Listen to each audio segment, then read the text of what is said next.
Today I want to discuss the various rules governing the conditional sentences. Conditional sentences are frequently used in our conversation, and if we are not well familiar with the rules of conditional sentences, we are liable to commit mistakes. So today, what conditional sentences are and how different rules apply to them, this is the topic of discussion for today's video. Now I want to tell you that a conditional sentence consists of two parts.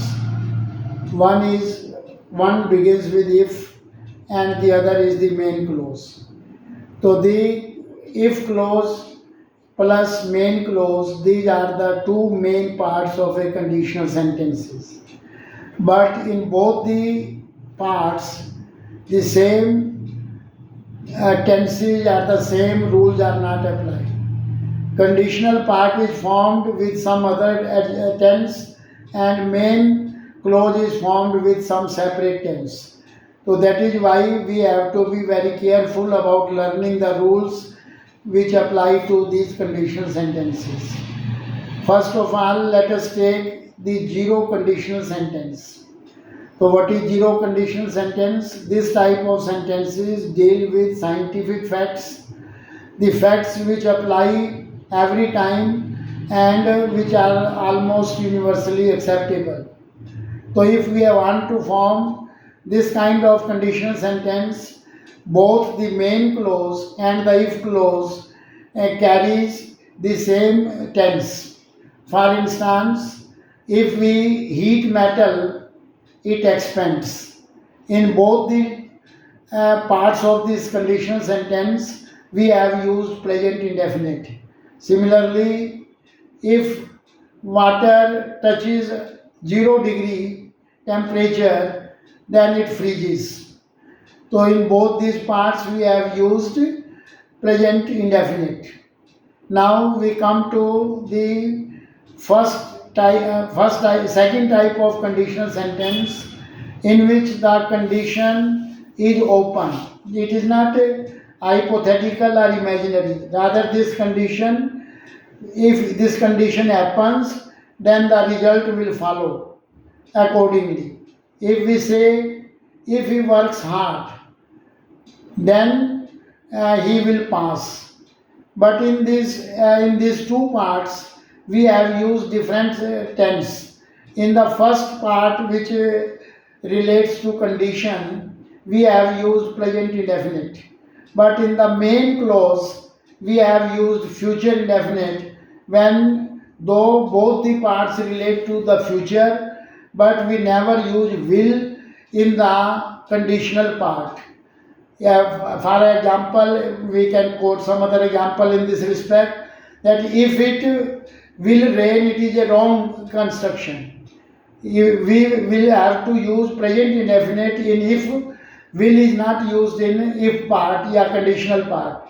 If it rains, our crop, we will have good crops. Then in the second part, we can use will or shall, can, may or might for denoting the result. But we never use will in the if clause, even though it may refer to the future event. Future event is also described in the conditional part through present indefinite. If you will use will, then it will become a wrong construction. So this is an open condition, and if he likes you, now if he studies hard, he will become a good doctor one day. So in this sentence also, though it relates to the future, but the future in the conditional clause is denoted by present indefinite. This is what we are to bear in mind. Now let us deal with the third type of conditional sentences. These are imaginary conditions, these are hypothetical conditions, and they are not likely to happen. They are very improbable or almost impossible, but they relate to the future. Though past tense is used in the conditional clause, but past tense doesn't mean that this belongs to the past. For instance, If I won the lottery, I would buy a car. The winning of lottery is not certain. It is mostly improbable. It is not going to happen. So in such a sentence, we use past indefinite, second form.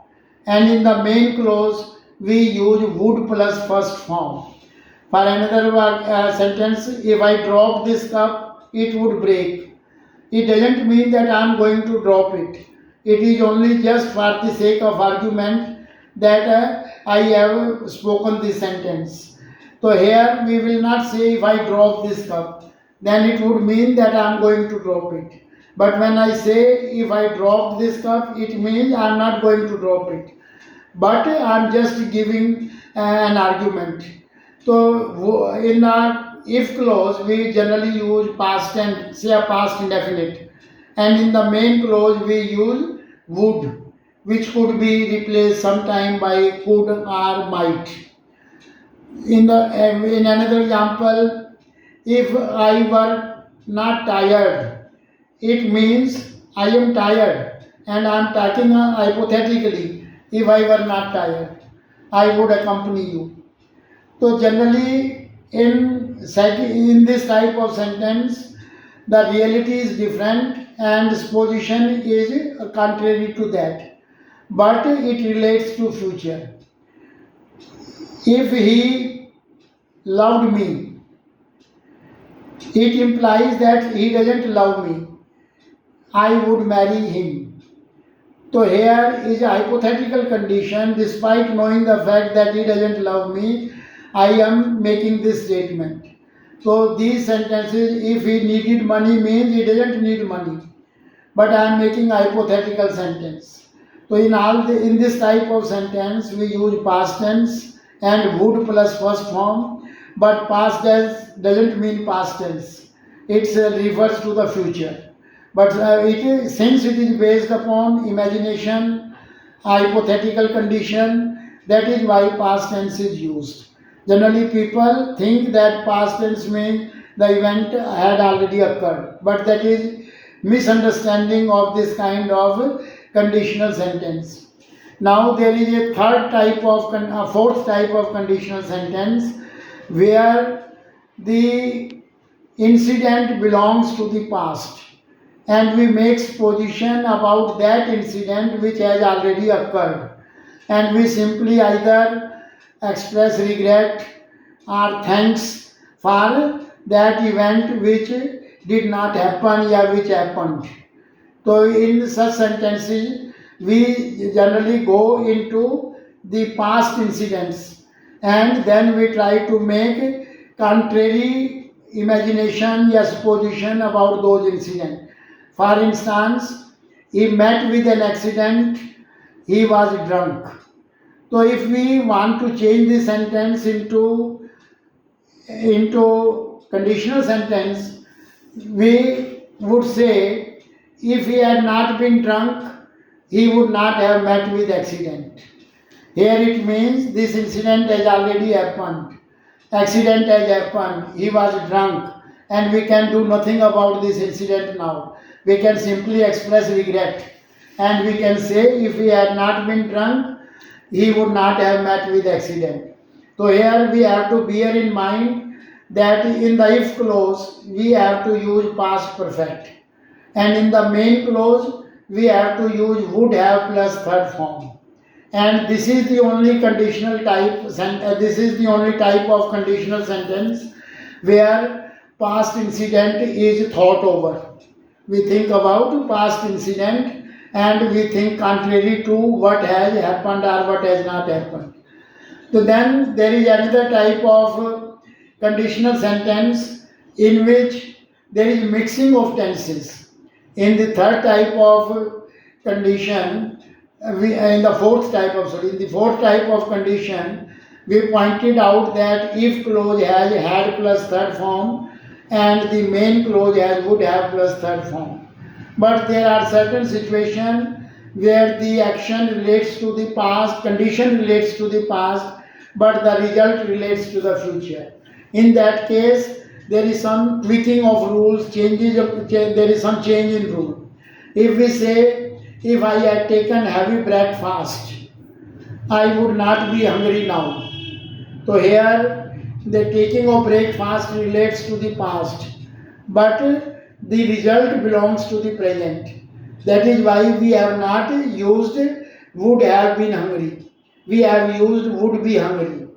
In the similar manner, sometimes condition belongs to the present and the result belongs to the future. For instance, no, sorry, result belongs to the past, where the condition belongs to the present. If he were not lazy, he would not have he would not have failed in the interview. So here he were not lazy refers to the present also. He is still lazy, but would not have failed. This is a past event. So we have used would have plus third form with past indefinite instead of past perfect. So this kind of mixing of tenses also takes place when one more example can be given. If he had started business, he would be a rich man today. So it implies that he did not start business and that is why today he is not a rich man. So both the events do not belong to the past. One of them belongs to the past and the result belongs to the present. That is why this mixing of tenses takes place.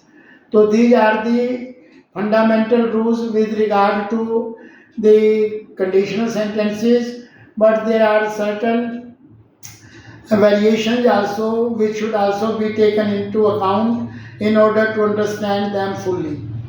For instance, sometimes we don't use second form but rather use verb plus to. Instead of saying that if he worked hard he would pass, we can also reframe the sentence by saying if he were to work hard he would pass. And in this sentence we can place verb before if and if can be dropped. This sentence can also be reframed were he to work hard he would pass.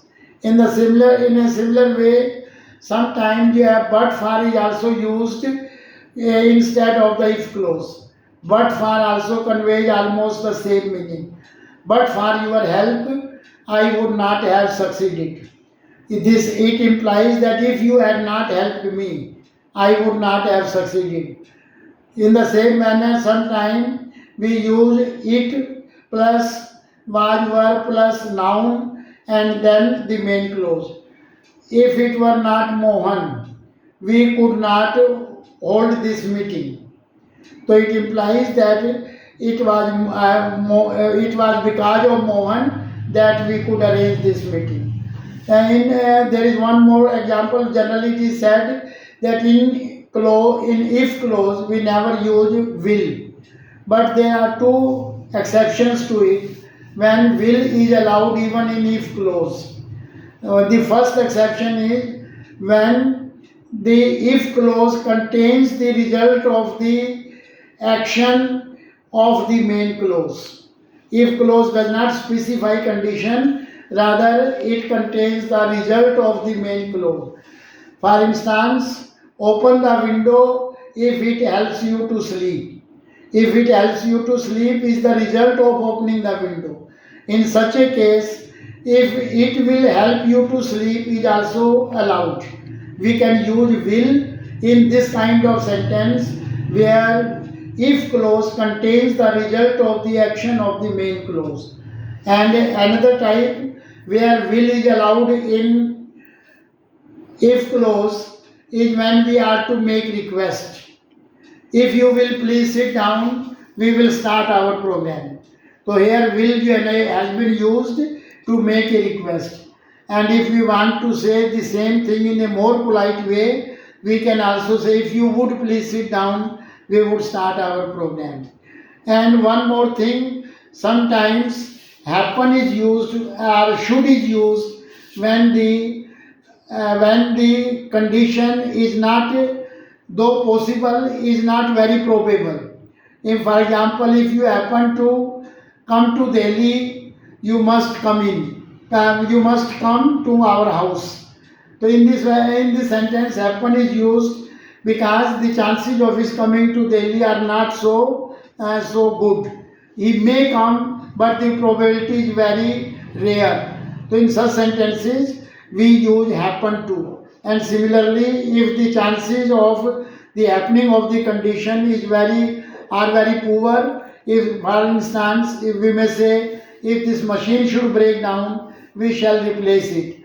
Here the use of should implies that the machine is not likely to break down, but still it cannot be ruled out. So in such cases, happen or should is used when the probability of happening of the condition is very thin, very slim. So these are the few basic rules which, if kept in mind, we can frame correct sentences. We can frame correct conditional sentences. So they need to be concentrated upon to form correct English sentences, because most of the time we have to frame conditional sentences to express our views. So we cannot overemphasize the importance of these conditional sentences. You should take interest in learning them. And if you find these rules useful and my lecture useful, I request you to express your liking by pressing the like button.